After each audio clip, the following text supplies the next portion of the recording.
Can you believe it's been decades since we first met the boy with the lightning scar? It's kind of crazy. Yet the world of Harry Potter still has this incredible hold on our culture.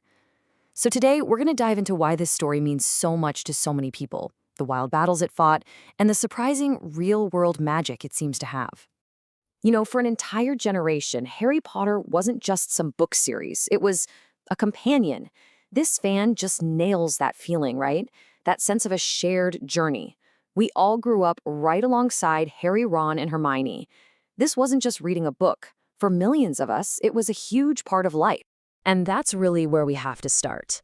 Because for so many, the release of these books wasn't just something you read about. It was a genuine event that you lived through. It was a cultural touchstone of what it meant to grow up at that time. Oh man, remember this? The years between books were just filled with these endless theories and debates online. Who was the Half-Blood Prince? What were the Horcruxes? That shared anticipation created this massive, global book club. And the day a new book came out, well, that was a real event. And yeah, that anticipation, it could feel like absolute torture. This comment is funny, but it really gets to the heart of how deeply invested everyone was. The wait was agonizing because the story mattered that much to us. And for some, that connection went even deeper. The fan we heard from earlier, Lolo JC, also mentioned that during some really dark times, one of the thoughts they held onto was needing to stick around to see Harry and Co. through to the end. It was more than a story. For some people, it was a real reason to keep looking forward. But here's the thing. While millions of us were lining up for midnight book releases, a very different movement was picking up steam. It was one that saw the series not as a source of joy, but as a source of actual danger. Because Harry Potter didn't just create a fandom. It kicked off a full-blown cultural battleground. It sparked one of the most intense debates over children's literature in modern history. I mean, just let this statistic sink in. For an entire decade, from 2000 to 2009, Harry Potter was the #1 series that people tried to get removed from schools and libraries in the US. #1. So, what does that even mean for a book to be challenged? Well, we're talking about a formal attempt at censorship, an actual effort to restrict other people's access to it. And that was the core of the huge conflict that just swirled around these books. So what were the big arguments? Well, these were the main ones you'd hear.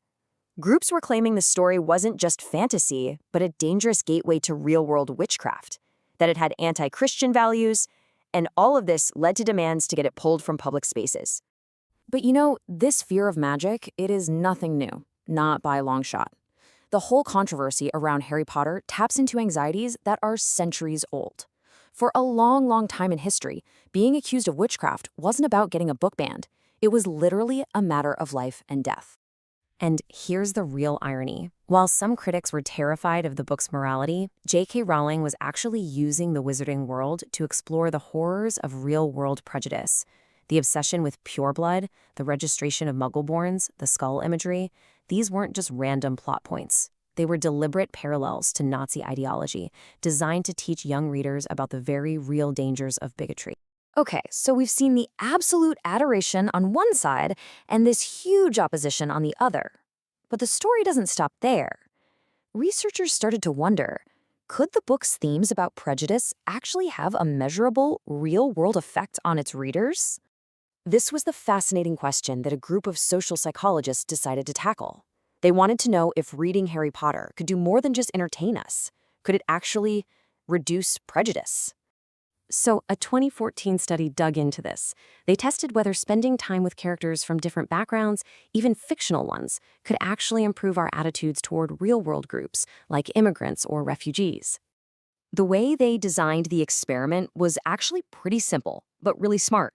They split kids into 2 groups. One group read passages about prejudice, like when Draco Malfoy calls Hermione a mudblood, while the other group read neutral passages, like Harry just playing Quidditch. And the results were so clear. The kids who read and talked about the prejudice passages showed way more positive attitudes toward immigrants. And the effect was strongest for the kids who really identified with the hero, with Harry Potter himself. So why did this work? What was going on? The researchers figured it was because of something called perspective taking. Basically, by identifying with Harry and seeing the world through his eyes, as he befriends elves and half-giants and muggleborns, readers learn to see things from the point of view of people who are different from them. This quote from Dumbledore, which the researchers actually cited in their paper, just perfectly sums up the whole finding.